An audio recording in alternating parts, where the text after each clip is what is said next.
সভ্য যুগে আবার জিহাদ কি, এত জিহাদের প্রয়োজন কি? যাই আপনি জিহাদ সম্পর্কে কনসেপ্ট নেন না কেন, কিন্তু জিহাদ বাতিল হয় নাই। আমার বন্ধুগণ, যখন ইংরেজদের বিরুদ্ধে এই ভারতবর্ষের মুসলিমরা যখন ব্যাপকভাবে তাদের বিরুদ্ধে যখন প্রতিহত করার জন্য এগিয়ে আসছিল জিহাদের মাধ্যমে, তখন ইংরেজরা একটা কৌশল আবিষ্কার করল। সেই কৌশল ইংরেজরা মির্জা গোলাম আহমদ কাদিয়ানীকে ডেকে নবুয়ত দিয়ে তার মাথার উপর বলে যে তোমাকে নবী পাঠালাম, তুমি মুসলমানদেরকে এই কথা বলো আমার উপর ওহী আসছে, আমার সর্বপ্রথম ওহীর কাজ হচ্ছে জিহাদকে আমি রহিত করে দিলাম। বলেন নাউজুবিল্লাহ। ওই যে কনসেপ্ট, সেই কনসেপ্ট থেকে আমাদের এই উম্মার আলেমদের মধ্যে এই কথা এসে গিয়েছে। এক পর্যায়ে দীর্ঘদিন পর্যন্ত আলেমরা এই চেতনা লালন করতেন যে ইসলামে রাজনীতি নেই, ইসলামে জিহাদ নেই, বা জিহাদের কোনো প্রয়োজন আছে কিনা। এখনো কিছু কিছু ভাই তাদের দাওয়াতের মধ্যে জিহাদের নাম শুনলে একটু বিব্রত বোধ করেন। আপনারা কি মনে করেন এরকম আছে কিনা? আছে। খবরদার, খেয়াল রাখবেন, জিহাদ আছে ইসলামে, কিন্তু জিহাদের পদ্ধতি আপনাকে জানতে হবে, জিহাদের সেই বিধান জানতে হবে। কিন্তু জিহাদ নাই এ কথা বলার সুযোগ নেই, জিহাদ আছে, অবশ্যই জিহাদ আছে, কিন্তু জিহাদ আপনি কিভাবে করবেন সেটা আপনাকে নিশ্চিত হতে হবে। আসুন, শেখুল ইসলাম ইবনুল কাইয়্যিম রাহিমাহুল্লাহ তাআলা মারাতিবুল জিহাদ, জিহাদের আল খামস, 5টি মারতাবা উল্লেখ করেছেন। সেটা আমি এখানে আলোচ্য বিষয় আনবো না। ওই 5টি মারাতিবের মধ্যে 5টি যে পর্যায় রয়েছে, 5 পর্যায়ের 5ম পর্যায়ে জিহাদুল আদা, শত্রুদের সাথে জিহাদ করা, এটা হচ্ছে মূলত চূড়ান্ত জিহাদ। কারণ এখানে জীবনের ঝুঁকি আছে। শয়তানের সাথে জিহাদ করতে গেলে হয়তো হেদায়েত ভ্রষ্ট হয়ে যাবেন, কিন্তু জীবনের ঝুঁকি কম। জীবনের ঝুঁকি কম না বেশি? জীবনের ঝুঁকি কম। নফসের সাথে জিহাদ করতে গেলে হয়তো আপনি নফসের গোলাম হয়ে যেতে পারবেন, কিন্তু জীবনের ঝুঁকি কম না বেশি? কম। কিন্তু যখন শত্রুদের সাথে আপনি যাবেন তখন জীবনের ঝুঁকি আছে কি নাই? শত্রুদের সাথে জিহাদের ব্যাপারে জীবনের ঝুঁকি রয়েছে। এজন্য ইসলামী রাষ্ট্রে জিহাদের যেই পদ্ধতি রয়েছে সেটি হচ্ছে 4টি পর্যায়ে জিহাদ রয়েছে।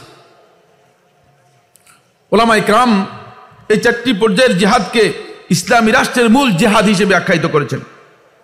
1 নম্বর হচ্ছে আল জিহাদুল ইদাদি ওয়াল ইস্তিদাদি, ওই জিহাদ যে জিহাদ প্রস্তুতিমূলক জিহাদ।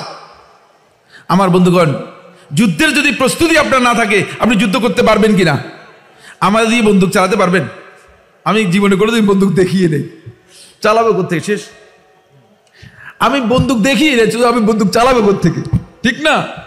জিহাদের প্রস্তুতি লাগবে।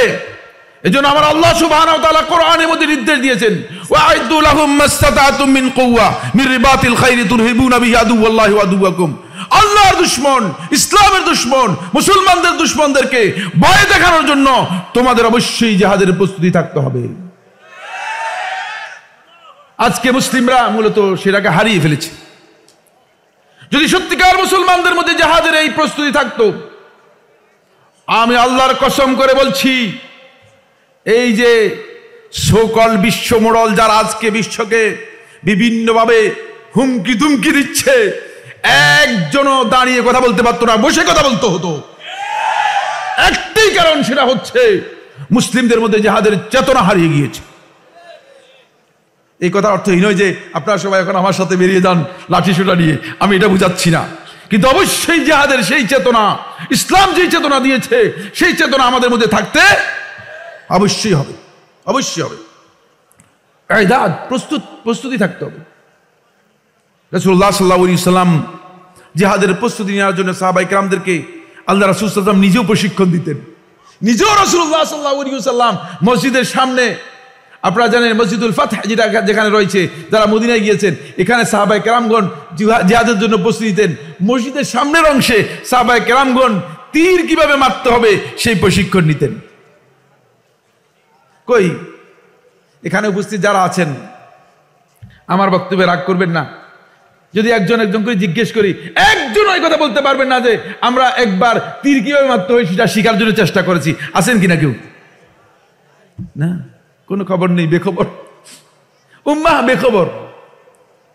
তো বেখবর উম্মাহ সম্পর্কে তো ওই কাফেররা, দুশ্মনরা জানে। সুতরাং দুশ্মনরা কি আপনাদেরকে ভয় করবে? ভয়ের কোনো কারণ আছে? ভয়ের কোনো সুযোগ আছে? প্রশ্নই আসে না, কারণ আপনি বেখবর হয়ে আছেন। আমার বন্ধুগণ, এই জন্য জিহাদের আগেই আপনাকে মুসলিম রাষ্ট্রের পরিপূর্ণ বিষয় হচ্ছে মুসলিম রাষ্ট্রে একদল লোক ডেভোটেড থাকতে হবে, ডেডিকেটেড থাকতে হবে। ওই ডেডিকেটেড লোকগুলো মুসলিম রাষ্ট্রে তাদের দায়িত্ব হচ্ছে ওই ডেডিকেটেড লোকগুলো মুসলিম রাষ্ট্রের জিহাদ করার জন্য রাষ্ট্রের পক্ষ থেকে তারা প্রস্তুতি নেবে। 2, আল জিহাদুল ইকদামি।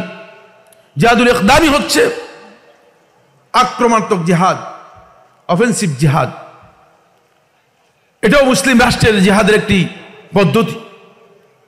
আপনি 2টি জায়গায় জিহাদুল ইকদামি আপনি করবেন।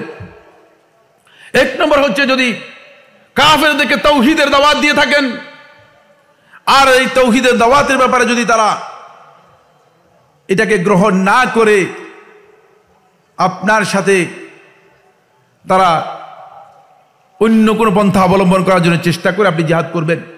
সহিহ বুখারী এবং মুসলিমের হাদিস, আবু হুরায়রা রাদিয়াল্লাহু বর্ণনা করেন, তিনি বলেন রাসূলুল্লাহ সাল্লাল্লাহু আলাইহি ওয়াসাল্লাম ইরশাদ করেছেন, উমিরতু আন উকাতিলান নাস হাত্তা ইয়াশহাদু আল্লা ইলাহা ইল্লাল্লাহ ওয়া আন্না মুহাম্মাদ রাসূলুল্লাহ ওয়া ইউকিমুস সালাহ ওয়া ইউতুজ যাকাত ফাইযা ফাআলু যালিকা আসামু মিন্নি দিমাআহুম ওয়া আমওয়ালাহুম ইল্লা বিহাক্কিল ইসলাম ওয়া হিসাবুহুম আলাল্লাহ। এই হাদিস থেকে বোঝা যায় যে আপনি অবশ্যই জিহাদুল ইকদামি করতে পারবেন তাওহীদের দাওয়াত দেওয়ার জন্য। 2 নম্বর বিষয়, জিহাদুল ইকদামি এর দ্বিতীয় বিষয় হচ্ছে, আপনি যদি মনে করেন যে শত্রুরা গোপনে আপনার বিরুদ্ধে ষড়যন্ত্র করছে এবং আপনার বিরুদ্ধে আক্রমণ করার জন্য চেষ্টা করছে, তাহলে আপনি জিহাদুল ইকদামি করতে পারবেন। রাসূলুল্লাহ সাল্লাল্লাহু আলাইহি ওয়াসাল্লাম এই ধরনের জিহাদ করেছেন।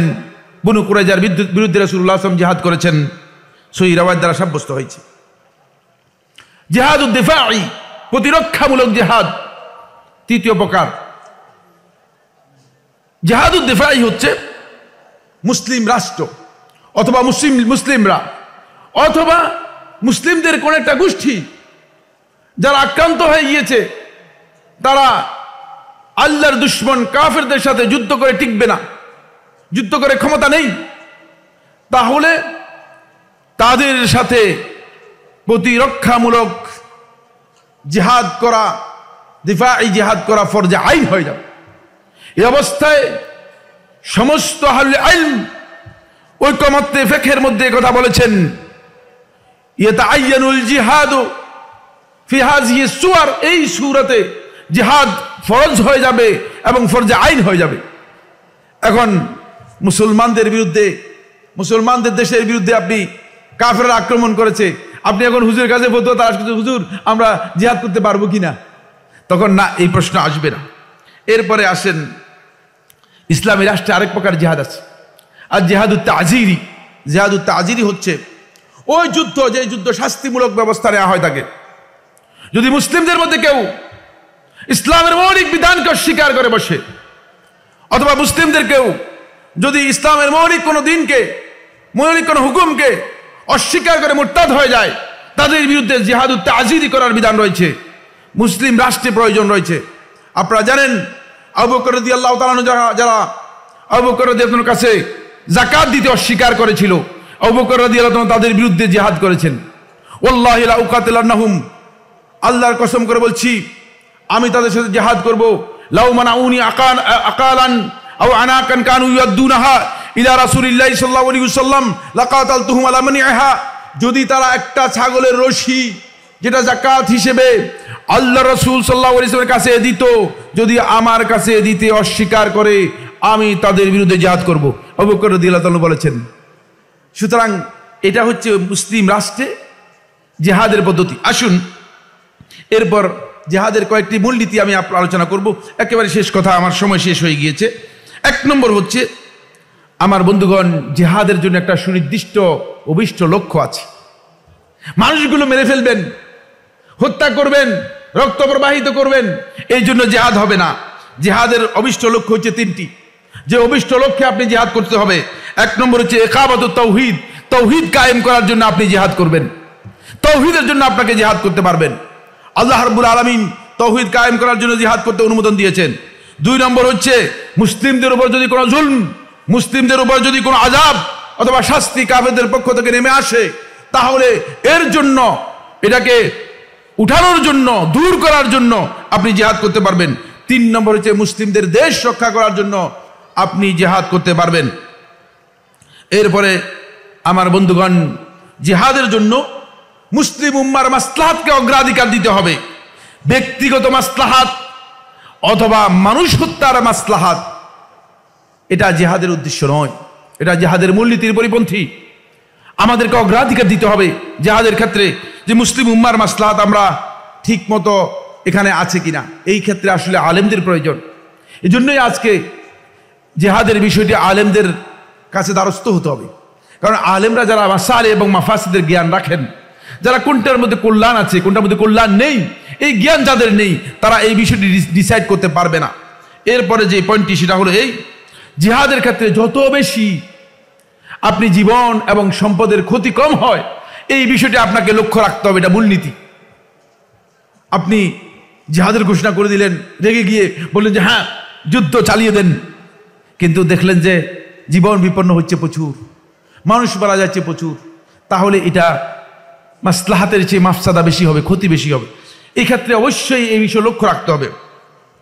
এরপরে যে বিষয়টি লক্ষ্য রাখতে হবে সেটা যে জিহাদ অবশ্যই একটা নির্দিষ্ট ব্যানার, একটা নির্দিষ্ট ঝান্ডা এবং একজন নির্দিষ্ট ইমামের অধীনে হতে হবে। আন্দাজের উপর জিহাদ হয়ে গেল, কেউ জানে না কিসের উদ্দেশ্যে জিহাদ করতেছে, কেউ জানে না কার নেতৃত্বে জিহাদ করতেছে, আদৌ কোনো কর্তৃত্বশীল অথবা কোনো নেতা আছে কিনা, এটা আসলে জিহাদ এভাবে হয় না। আর শুধুমাত্র গোড়ামির জন্য, শুধুমাত্র গোত্রীয় দ্বন্দ্বের জন্য অথবা অন্ধ চিন্তাধারার জন্য যদি যুদ্ধ জিহাদ করেন, কি কারণে জিহাদ হচ্ছে জানি না, এই জিহাদ ইসলামে অনুমোদন দেয় না। জিহাদের ক্ষেত্রে এরপরে 4 নম্বর বা বাস্তব মূলনীতি হচ্ছে অবশ্যই আল্লাহর সন্তুষ্টি এবং আল্লাহর বিধানকে অগ্রাধিকার দিতে হবে। এখানে আপনি নিজস্ব কোনো বিষয় অথবা ব্যক্তিগত কোনো স্বার্থ অথবা দেশীয় কোনো স্বার্থকে অগ্রাধিকার দিয়ে জিহাদ করবেন, এটা জিহাদ এর বিষয় হবে না। আমার বন্ধুগণ, জিহাদের ক্ষেত্রে আরেকটি গুরুত্বপূর্ণ মূলনীতি হচ্ছে রাসূলুল্লাহ সাল্লাল্লাহু আলাইহি ওয়াসাল্লাম জিহাদ যারা করে, লড়াই যারা করে, মুহারিব যোদ্ধা যারা আছে, তাদের সাথে যুদ্ধ হতে হবে। আর জিহাদের মাধ্যমে এমনভাবে মানুষদেরকে হত্যা করা যাবে না যেখানে নিরপরাধ নির্বিচারে মানুষকে হত্যা করা হয়। আজকে সবচেয়ে বড় দুঃখের বিষয় হচ্ছে মুসলিম উম্মাহ আজকে লক্ষ্য করে যাচ্ছে, এখন জিহাদ আর সেই জিহাদ নেই। এখন যোদ্ধাদের সাথে জিহাদ হয় না, জিহাদ হয় তাকে আকাশ থেকে বোম্বিং করার মাধ্যমে। ফলে মানুষদেরকে নির্বিচারে হত্যা করা হচ্ছে, শিশুদেরকে হত্যা করা হচ্ছে, নারীদেরকে হত্যা করা হচ্ছে, সাধারণ মানুষ যারা একেবারেই জিহাদের সাথে, যুদ্ধের সাথে যাদের কোনো সম্পর্ক নেই, তাদেরকে হত্যা করা হচ্ছে। মূলত ইসলাম এভাবে জিহাদ করতে পারে নাই, কারণ ইসলামী জিহাদের একটি মূলনীতি আছে, সেই মূলনীতির আলোকে মূলত মুসলমানরা জিহাদ করবে। আমার বন্ধুগণ, আসুন, ইসলামী রাষ্ট্রের জন্য জিহাদ অপরিহার্য একটি বিষয়, কিন্তু সেটা হচ্ছে ইসলামী রাষ্ট্রের প্রতিরক্ষা ব্যবস্থার অধীনে। খেয়াল রাখতে হবে, ইসলামী রাষ্ট্রের প্রতিরক্ষা ব্যবস্থাকে বাদ দিয়ে যদি কেউ মনে করে থাকেন যে তিনি জিহাদ করতেছেন, তাহলে তিনি ভুল জিহাদ করতেছেন। আজকে আমরা মুসলমানদেরকে দেখতে পাই, মুসলমানরা মুসলমানদের বিরুদ্ধে যুদ্ধ করে, মুসলমানরা মুসলমানদের বিরুদ্ধে পরস্পরের বিরুদ্ধে মারামারি করে, শেষ পর্যন্ত নিজেরা নিজেদেরকে শহীদ বানিয়ে ফেলছে এবং জিহাদ শুরু করে দিচ্ছে। বলছে আলহামদুলিল্লাহ জিহাদ হয়ে গিয়েছে, 2 জন মারা গিয়েছে, নাউজুবিল্লাহ বলেন। এই ধরনের জিহাদ দেখতেছেন কিনা আপনারা? হ্যাঁ, আছে কিনা? সুবহানাল্লাহ। হয়তো কোনো একটা বিষয়ে আপনার সাথে মতানৈক্য আছে, দুনিয়ার সব বিষয়ে আপনার সাথে একমত হবে, দুনিয়ার মানুষগুলো এটা বিশ্বাস করবেন না। আমার বক্তব্যের সাথে পৃথিবীর সমস্ত মানুষগুলো একমত হয়ে যাবে, এটা বিশ্বাস করবেন না। সেক্ষেত্রে বক্তব্যের মত পার্থক্য হতেই পারে, কারণ মানুষের ইজতিহাদের পার্থক্য থাকতে পারে। তাই একটা বিষয়ে মত পার্থক্যের কারণে মারামারি করে শেষ পর্যন্ত মুসলমানদেরকে মেরে ফেলবেন আর মেরে বলবেন যে কিছু মুসলিম শহীদ হয়ে গেছে আর কিছু মুসলিম জাহান্নামে চলে গেছে, নিজের মন মতো বলা যায় যাচ্ছে কিনা, এগুলোর কোনো সুযোগ নেই।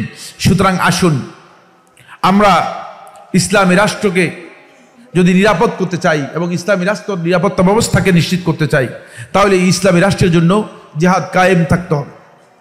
এবং মুসলমানরা অবশ্যই জিহাদের ব্যাপারে মুসলমানদের ধারণা আরও কি হতে হবে, শক্তিশালী হতে হবে। বন্ধুগণ, কিছুটা আমরা দুর্বল হয়ে যাচ্ছি। আপনারা কি মনে করেন দুর্বল হয়ে যাচ্ছি কিনা? একটু আওয়াজ করে বলেন। এই লোকগুলো কথা বলতে পারতেছেন না মনে হয়। আমরা কি দুর্বল হচ্ছি কিনা? হ্যাঁ, আমাদের মধ্যে দুর্বলতা দেখা দিচ্ছে। তার কারণ হলো দুনিয়ার ভালোবাসা আমাদের মধ্যে ব্যাপকভাবে গালেব হয়ে গিয়েছে, আর আল্লাহর রাস্তায় মৃত্যু, শাহাদাতের ইচ্ছা আমাদের কাছ থেকে হারিয়ে যাচ্ছে। ফলে আমরা জিহাদের কথা শুনলে আস্তে আস্তে করে সামনের দিকে তাকাই, পিছনের দিকে হাঁটি। এই কাজ আমার বন্ধুগণ ইমানদার ব্যক্তিদের কাজ নয়। যারা আল্লাহর রাস্তায় জিহাদ করে শহীদ হয়েছেন তাদের সাথে আল্লাহ রাব্বুল আলামিন জিজ্ঞেস করবেন তোমাদের আর কি প্রয়োজন আছে? বলে আল্লাহ আমাদের তো সব কিছু আপনি দিয়েছেন, কিছুর প্রয়োজন নেই। আবার আল্লাহ তাআলা জিজ্ঞেস করবেন তোমাদের আর কিছু প্রয়োজন আছে কিনা? আল্লাহ আপনি তো সব দিয়েছেন, আমাদের আর কিছুর প্রয়োজন নেই। তারপর আল্লাহ রাব্বুল আলামিন বলবেন আর কিছু প্রয়োজন আছে কিনা? তখন যারা আল্লাহর রাস্তায় শহীদ হয়েছে তারা বলবে আল্লাহ আমাদেরকে আবার জীবন দেন, আর জীবন দিলে আমরা আল্লাহর রাস্তায় আপনার রাস্তায় জিহাদ করে আবার শহীদ হয়ে যেন আসতে পারি। এই তামান্না মৃত্যুর পরেও, শহীদ হওয়ার পরেও তাদের থাকবে। সুতরাং রক্ত দিয়ে আল্লাহর ভালোবাসা প্রমাণ করা সহজ নয়। মুখের বক্তব্য দিয়ে আল্লাহকে ভালোবাসি বলা খুবই সহজ, খুবই সহজ। আল্লাহ তাআলা আমাদের সবাইকে বিষয়গুলো বোঝার তৌফিক দান করুন। আকুলু কাওলি হাযা লি ওয়া লাকুম ওয়া লিসাইরিল মুসলিমিন ওয়াস্তাগফিরুল্লাহ লি ওয়া লাকুম ফাস্তাগফিরুহু ইন্নাহু হুয়াল গফুরুর রহিম। ওয়াসসালামু আলাইকুম ওয়া রাহমাতুল্লাহি ওয়া বারাকাতুহু।